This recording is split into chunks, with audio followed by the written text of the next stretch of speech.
Alright, hello everyone. Wait, I didn't hear a beep. Did it beep? Yeah. Hello everyone.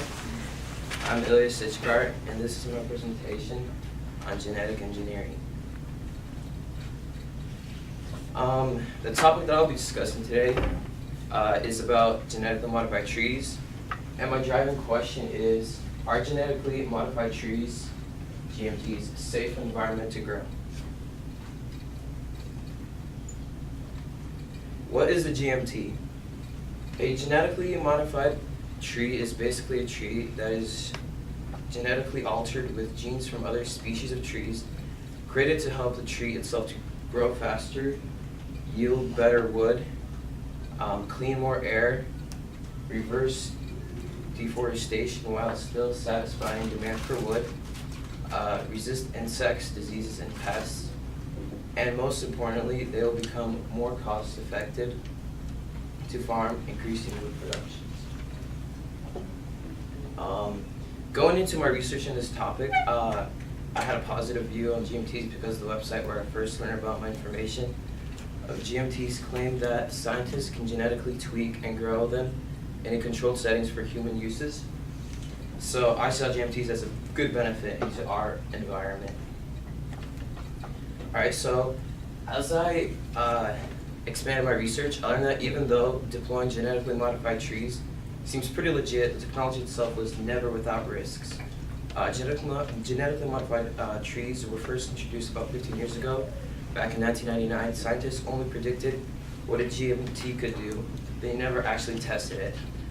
Scientists such as Dr. Stephen Strauss at Oregon State University, forestry professor in the Department of Forest Science, was very eager to begin tests of these trees and their effects. But critics argued against people like Dr. Strauss that not enough is known about designing trees' effects on their natural surroundings. They also argued that GMTs could spread their genes to natural trees or increase wildfire risks, among other drawbacks. So 15 years ago, the debate question was whether to do GMT testing indoors, where the environment would be safe from unknown threats of the GMTs, or to do them outdoors and avoid that fact. And so both sides were basically arguing. They were okay with it, just that one side was only okay with it to a limit. And the other side, the scientists, they simply ignored the critics and they continued to plant these trees. And then 6 years later, the results came in and they were not good. Dr. Strauss, the same man who, the forest professor who was very anticipated to begin these tests on GMTs, learned some very dangerous and serious effects of the GMTs on our environment. During a debate in 2005, Dr. Strauss argued pollen from these plantations is going to be carried by wind and birds into our forests, and genetic engineering DNA is altered to produce aggressive, fast-growing trees that can crowd out native species and reduce the biodiversity. Sorry, I forgot to click that.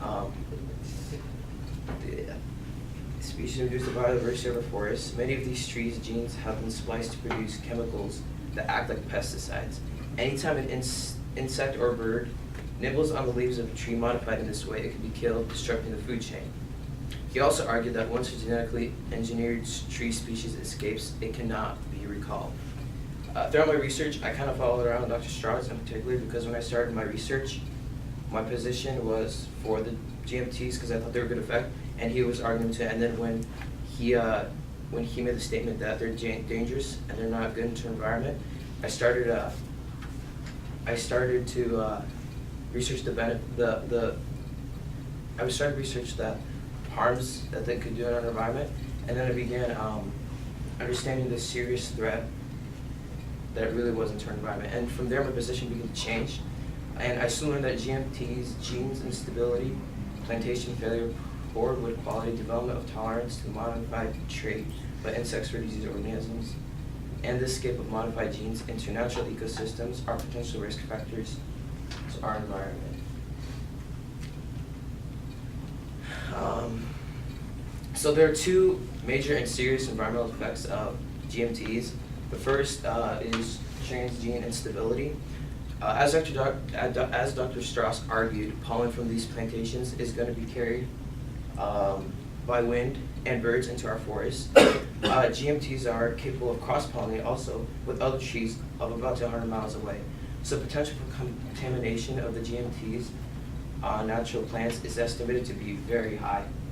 Last year in 2013, an Oregon State farmer found growing in his field a type of GE wheat that was never commercially released. This outbreak confirms the fact that transgene between both GMTs and other trees is uncontrolled. The second environmental effect is the threat of pesticides. As I already mentioned in the beginning of the presentation, the pesticide is genetically altered inside the trees to successfully resist insects, diseases, and pests. But what this also means is that every cell of the tree would become a pesticide, and that includes the pollen, says Tom Llewellyn, my bad, a coordinator with the Real Cooperative and North Carolina-based advocacy group. The pesticide-affected pollen will be the same one that travels by bird or wind into our natural organisms. The result of this would then be a silent forest, one which doesn't support chipmunks or snakes or ground-level animals, holds no birdsong in its branches, nor has any raptors soaring above.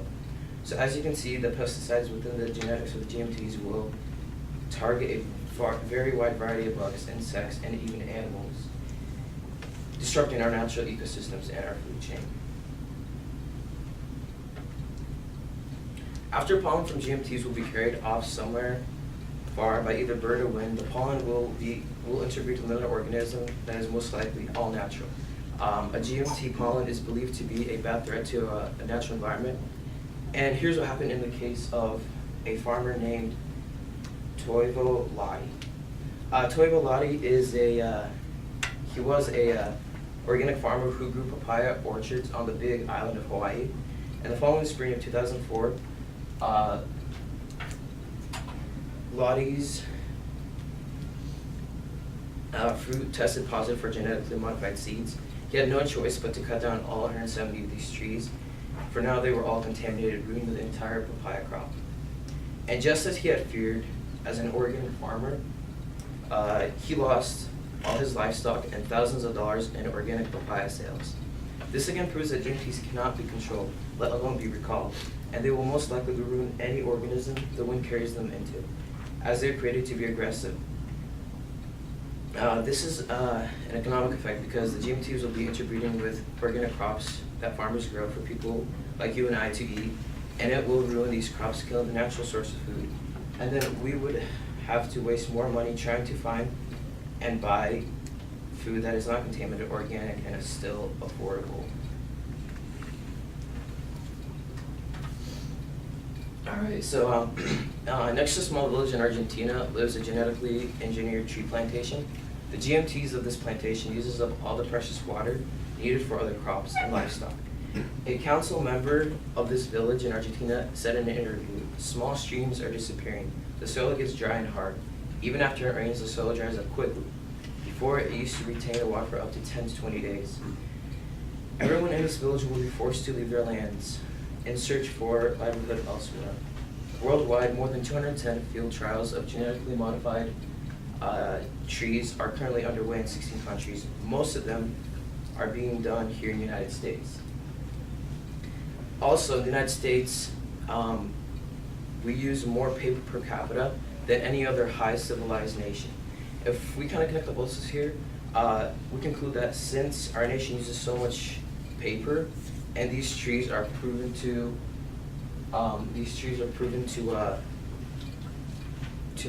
increase paper productions, then the more trees that will be planted here in America,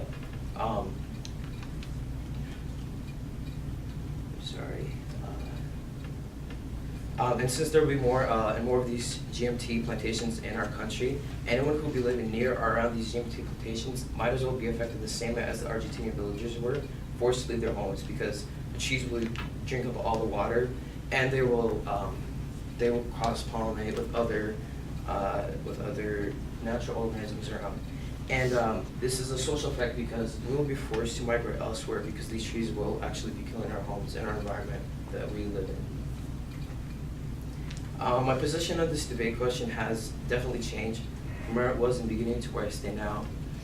Based on my research, my position on GMTs are against because they are a very serious threat to our environment, both in transgene instability and the threat of pesticides. This issue will then lead to economic effect of serious loss in thousands, maybe even millions of dollars in organic crop sales. And socially, the GMTs are bound to affect us because we will be forced to migrate elsewhere, where these trees will use up our water sources and affect our environment too. So my conclusion is the best solution for us people to be safe from these trees is to call out to the corporations that make GMTs and say no to them. Today there are still people protesting against GMTs, and if there is anything that we can do to save ourselves and our future generations, then it is to say no to these GMTs.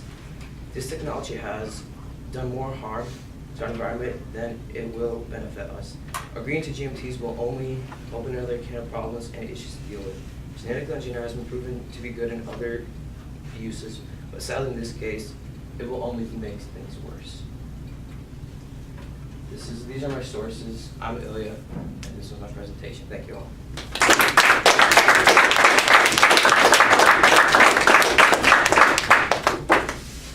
All right, Ilya, I got a question for you. In your research, did you come across any interesting pro-GM tree research? And what did you find compelling, if anything, in that research?